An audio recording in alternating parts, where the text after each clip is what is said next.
Welcome to the Digital Analytics Power Hour. 3 analytics pros and the occasional guest discussing digital analytics issues of the day. Find them on Facebook at facebook.com/analytics hour. And now, the Digital Analytics Power Hour. Hi everyone, welcome to the Digital Analytics Power Hour. This is episode 9.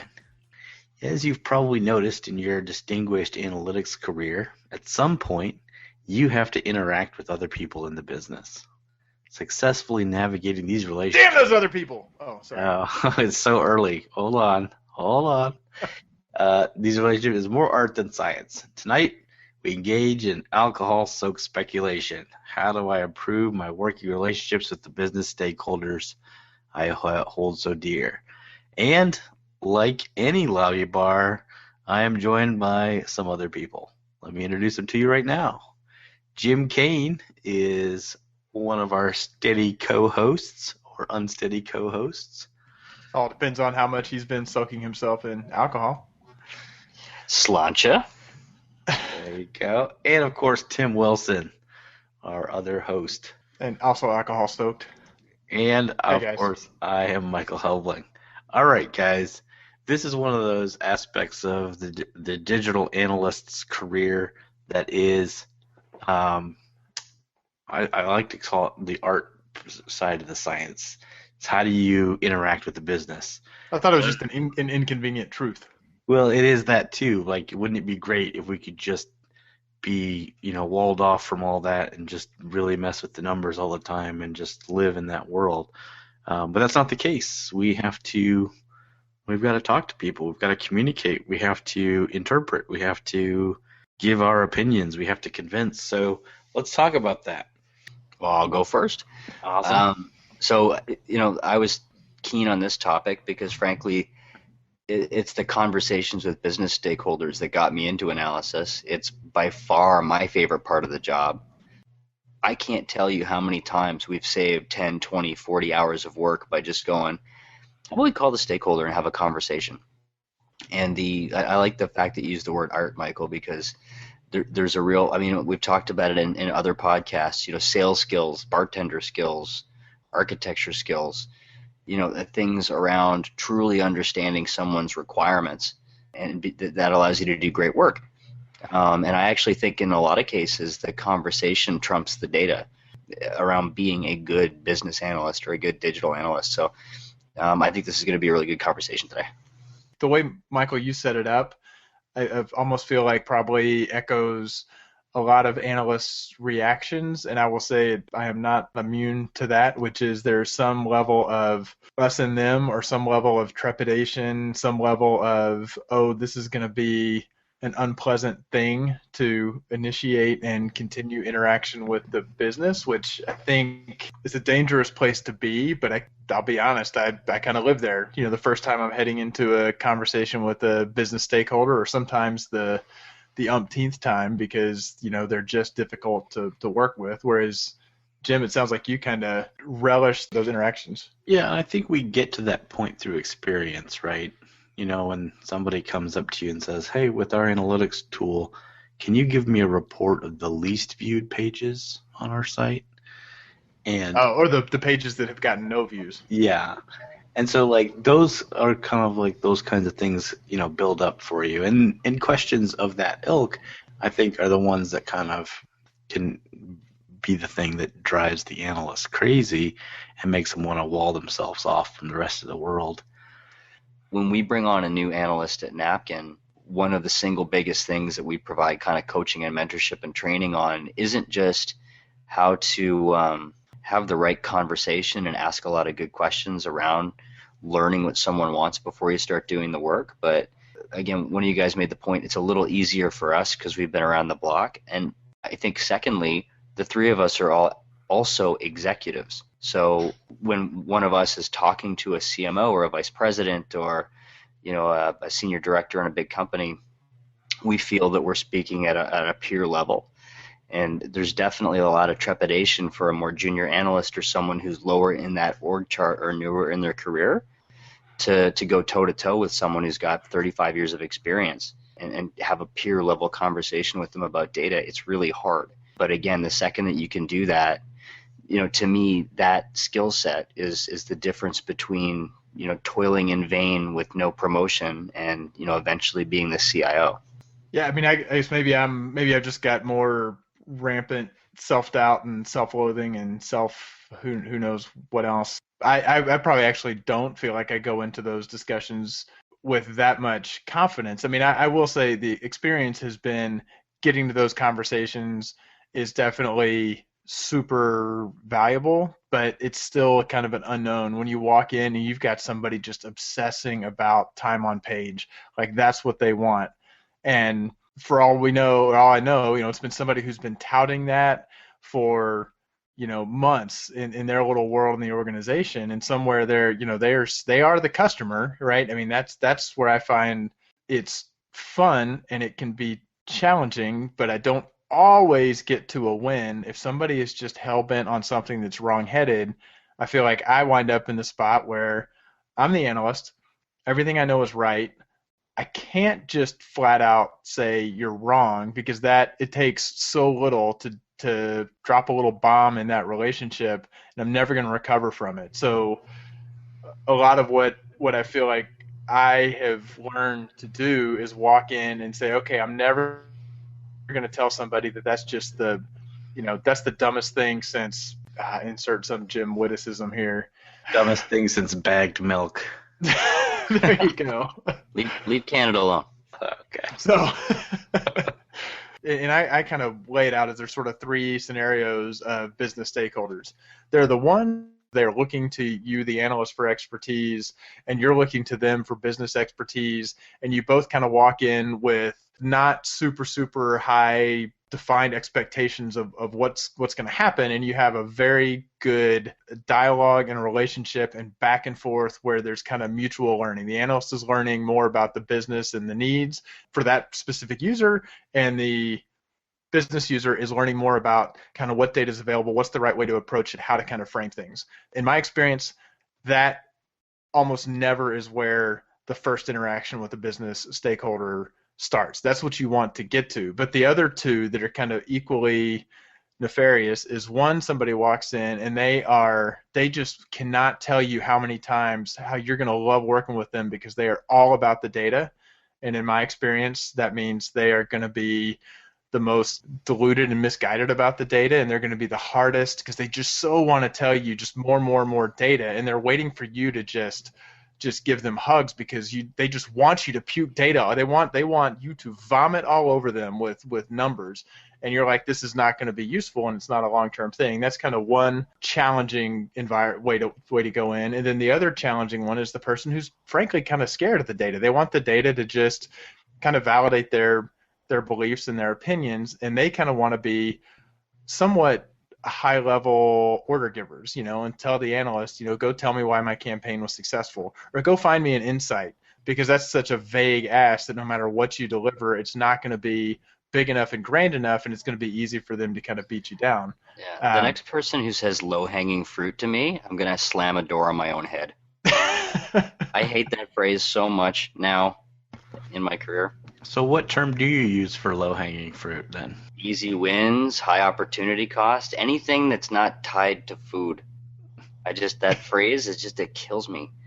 Makes you want to drown yourself in a bag of milk.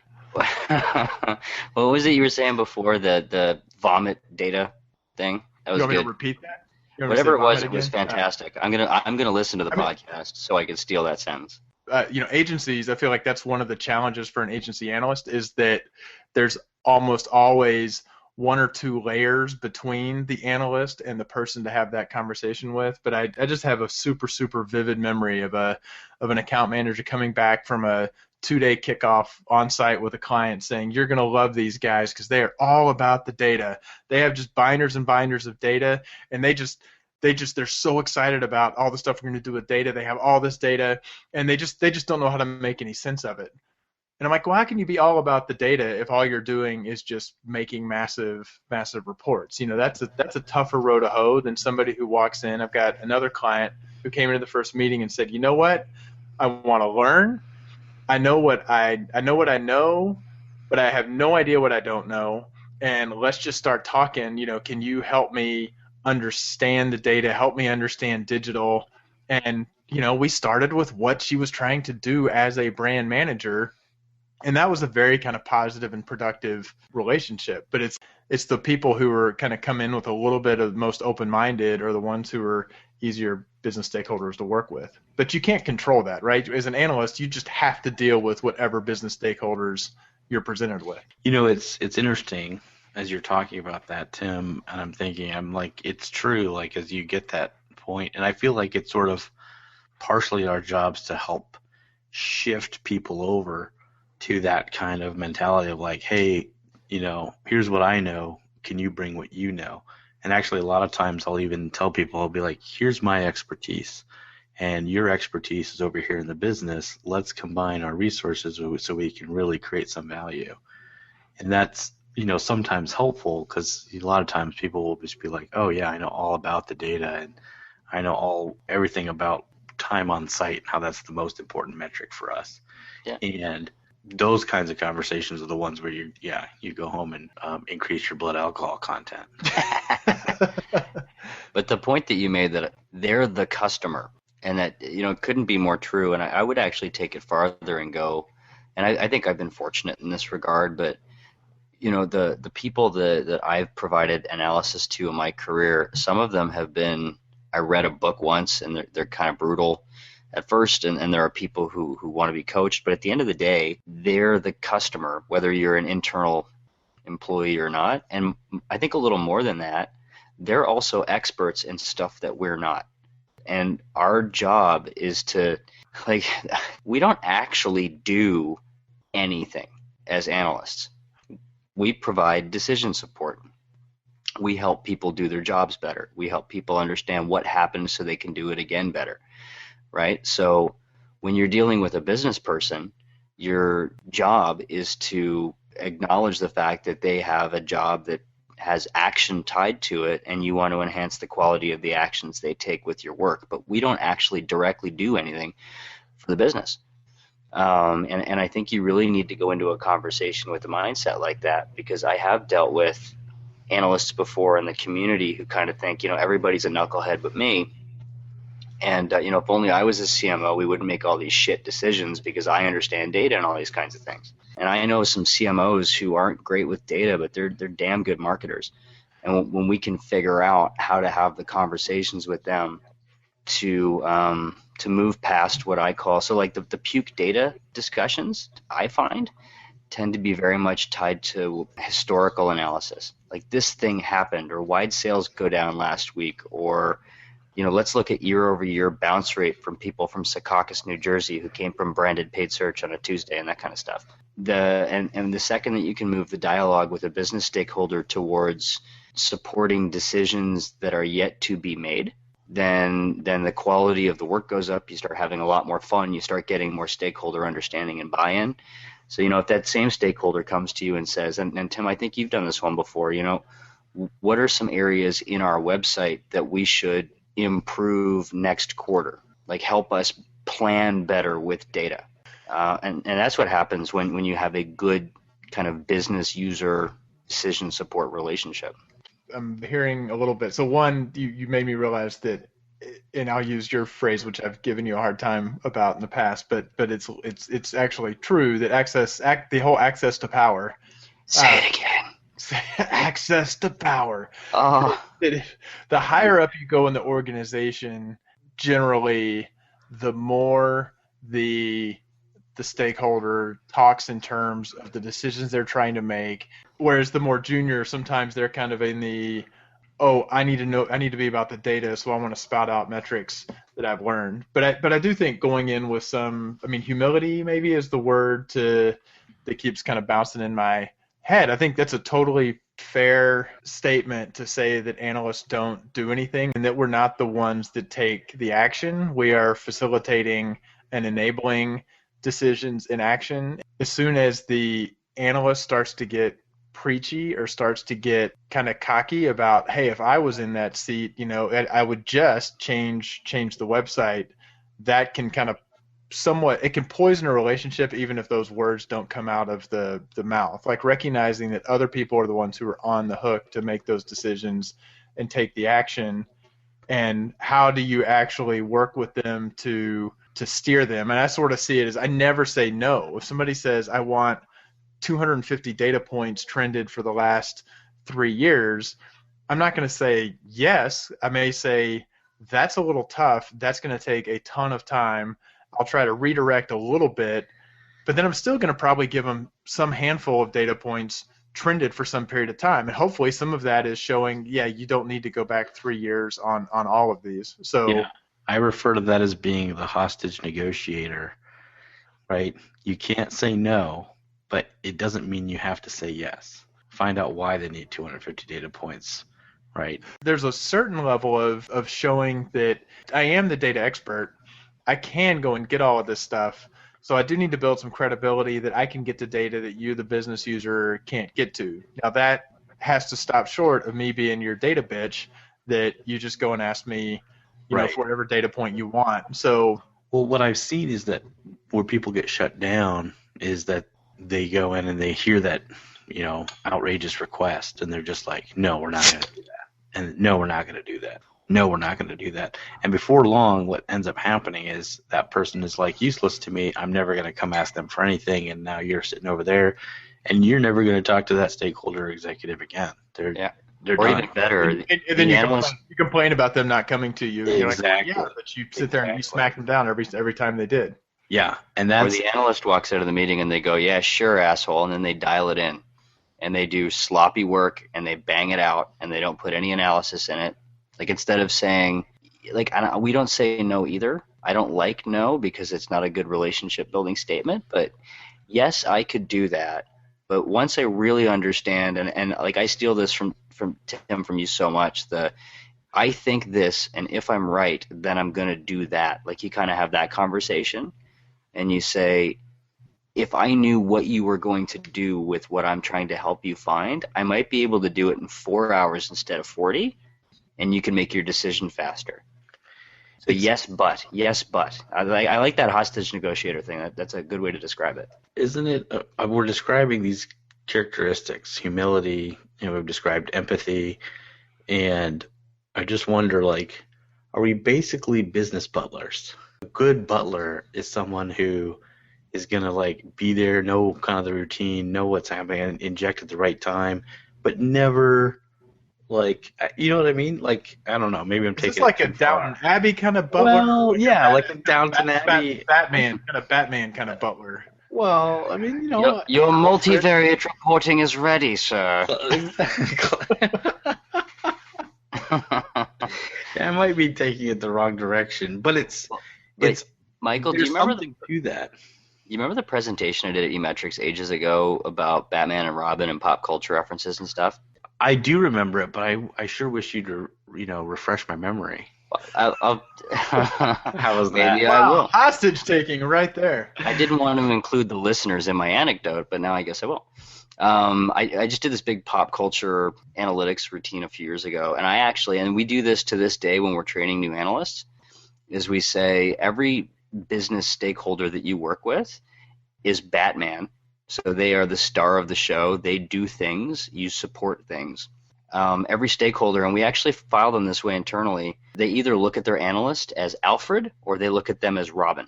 And that literally, I can go through every stakeholder we work with at Napkin, and they'll fall into that category. And we do have a number, especially as you go higher up in the org chart, we end up being Alfred. So the perfect analyst for them, who is someone who, like, in a Batman movie, he's about to leave, and Alfred's like, you should probably bring this with you, sir, and it's exactly what he needs.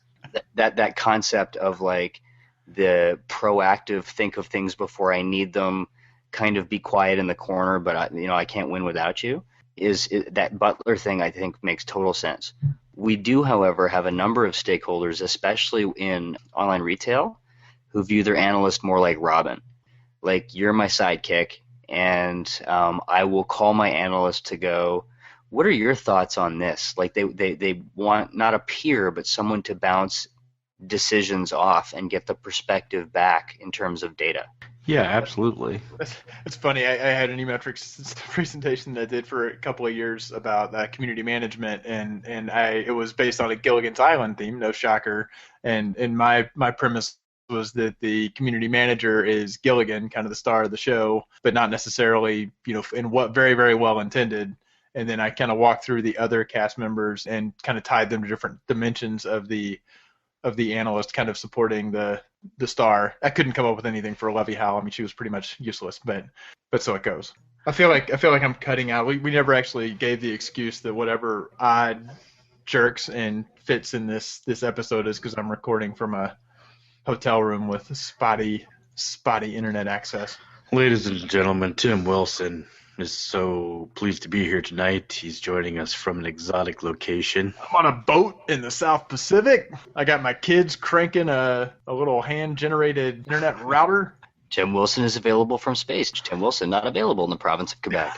The elderly and pregnant women should not consume Tim Wilson. Okay, I'm done. If this Tim Wilson lasts for longer than 4 hours. Right. So I was gonna head down the path of where is the point for humor. I mean, I've found in my own interactions there's a need to be, even though I am a irascible, curmudgeonly, negative Nelly, I've also realized that somehow I can crack wise just enough and deliver the goods just enough that generally the stakeholders actually do want to interact with me. And I mean, it's hard to tell an analyst, work on your people skills, but you honestly need just raw relationship people skills. I would be very careful, though, about recommending that people have a laid-back, cracking-wise, like, you can get away with it. I can get away with it. I'm pretty good at it. And I've had people who worked for me before who are, again, starting their careers, and they watch the way that I dialogue with a stakeholder, and they start, throwing puns around and making jokes, and it's a pretty good way to lose credit. Yeah, then you're not taking me serious. You're not taking my business seriously. I have to make real decisions. I'm trying to run a business here. Yeah. And I checked you out on LinkedIn. You're 26. I got enough friends. Give me my data now. Like, you lose your angle. But the point about having really good people skills and really, really good listening skills is hypercritical. So Can I ask both of you guys a question? Sorry, Michael, you're going to... One thing, did we just decide that millennials aren't allowed to make jokes in meetings? Is that what we just decided? What are millennials doing in the meetings? There you go. All right, back to productive conversation. My whole, like, everything I'm saying and my whole approach is around starting with the person who owns the entire digital silo in a business and working my way down from them. So that concept of kind of trickle down analytics. So if we can answer all the questions for the, vice president of e-commerce, then the people who are underneath that person in the org chart will have a lot of their questions removed, and it's kind of a cultural thing. A lot of analysts don't have the luxury of going to their boss's boss and having those conversations. What do you guys think when you're dealing with people at the manager level or just people at the business level who have questions, what the single most important thing that they should be trying to do is? Because it's less requirement solicitation and more just get in and get out quickly. Like, I feel like I've worked at kind of all levels, and it's just a matter of the scope and scale of what that individual that I'm working with is grappling with. If they're a PPC manager and they are specifically looking at their paid search, yes, I know that rolls all the way up to the CMO, but that doesn't mean that I have to be kind of working at the CMO level. At the same time, when I've gone in and actually met with the CMO, that provides some fantastic context and may set up some kind of larger analysis or may set up some very, very directed, targeted questions. But I sort of kind of come at it with, who is the person I'm working with? What's their role? One of you guys has said, what's your bonus getting paid out on? Whether they're literally getting a bonus or whether it is, what are they going to be able to hang their hat on at the next review period to say, I did X.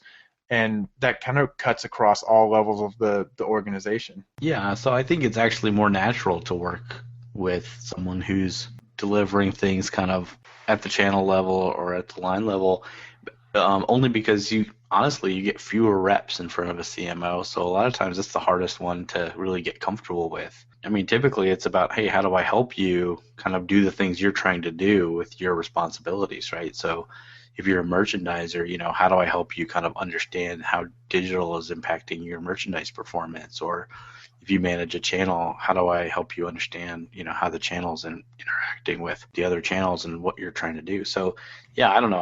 I find that one's probably easier than the high level one because it's going to be a little bit more tactical, which is pretty human nature, I think, to drop to more of a tactical approach to some of these things. See, the problem that I always have is that, like, if you get asked a question by a senior, business executive, you really want to put a lot of spit polish on it before it goes out the door. So instead of just putting data in a table, you'll think about the presentation layer. You'll do deep analysis. You'll do 3 rounds of QA. But like you said, Michael, you don't get a lot of face time. You want to make sure that you're sending out solid gold. And so sometimes I find that when I'm dealing with someone lower down the org chart who frankly just needs a quick and dirty answer right now, I send them the ceiling of the Sistine Chapel, and they're like, "That's gorgeous, thanks. I could have used it 4 days ago." And so one of the things that I'm trying to really get a lot better at personally as an analyst is if I'm talking to someone in the org chart who's asking a question, I won't just, like that concept of teaching someone to fish. So, I run email, and I would really like to understand, the performance of email at the landing page level. And I will say now, great. Do you do that often? Could I build you a report in tool that could be emailed to you daily, or show you how to pull the report yourself and how to interpret it? I think the concept, especially with the way analytics tools are now, regardless of which tool you're using, to have part of your job as not just I'll do work, but I'll be an internal coach and trainer to facilitate self-service is also really, really important, and it works very, very well at certain levels of the org.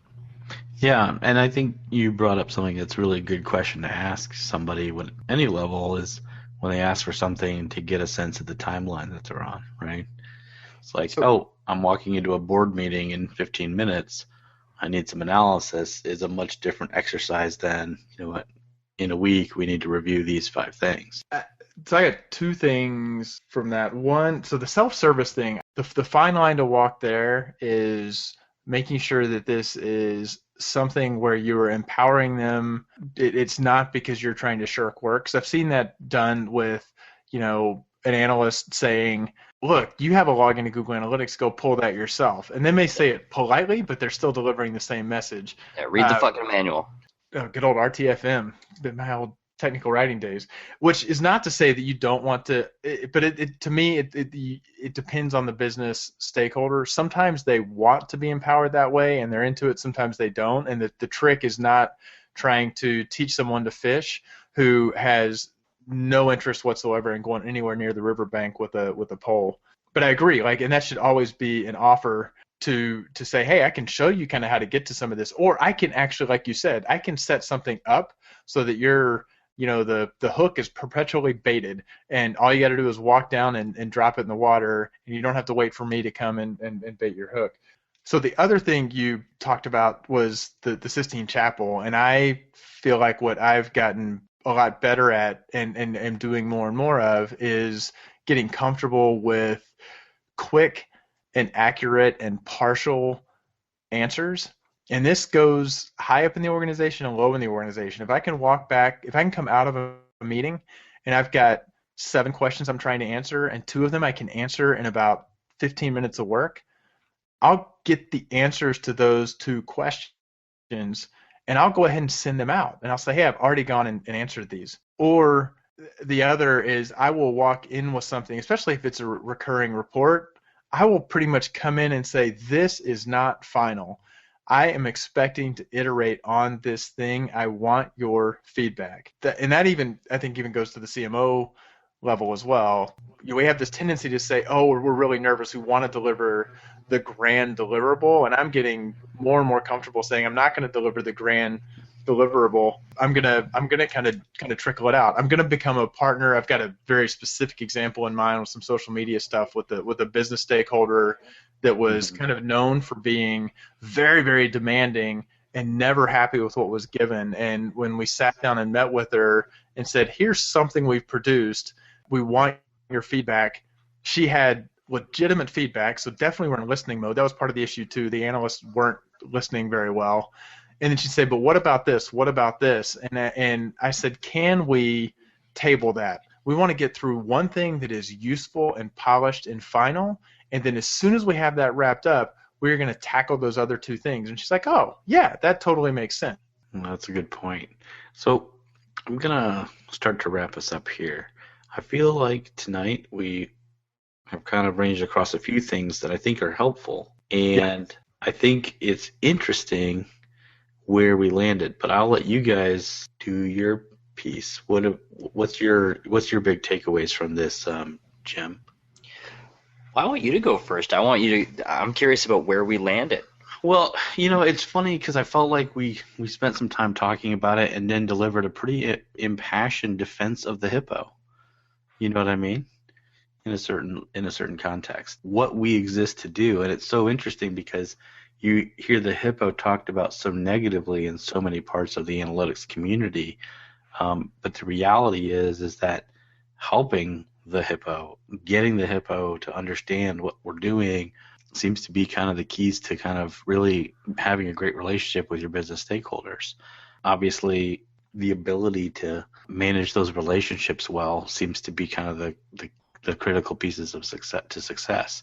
That, and none of us are okay with saying no, right? Which I thought was really interesting. I think we all brought that up in our own way.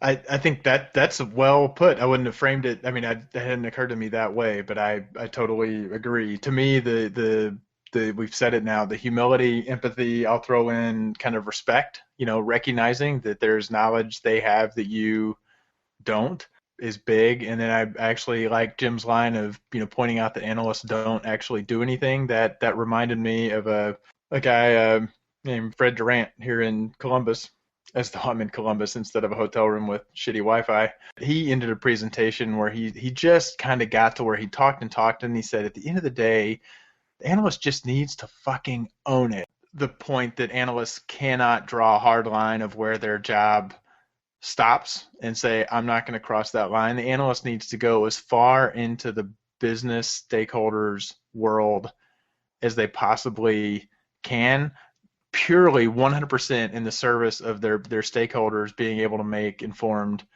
decisions, because analysts have to recognize, right, they're not actually going to make the decision or take the action. All they can do is drive as hard as they can to support good decisions. That was a good point.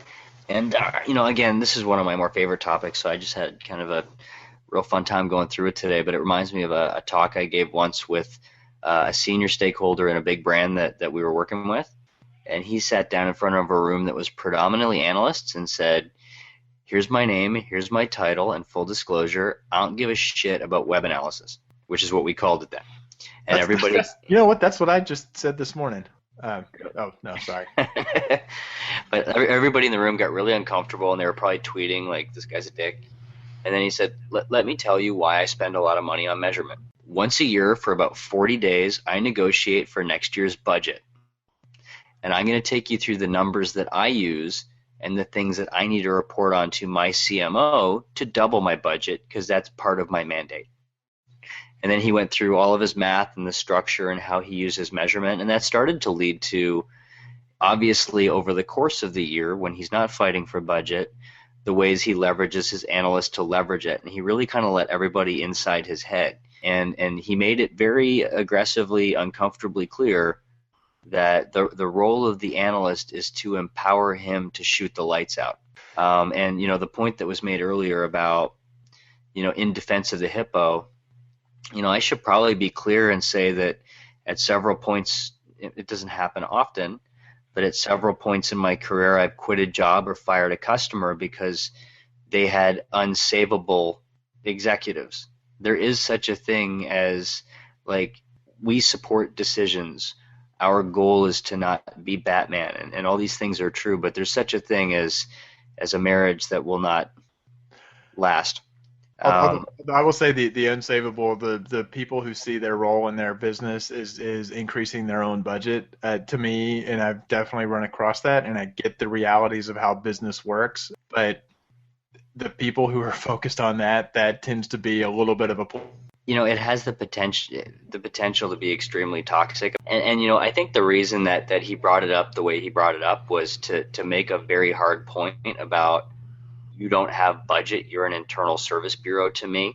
And let's start off with my number one KPI, which is to be so good at marketing to drive sales that I get more marketing budget to drive more sales.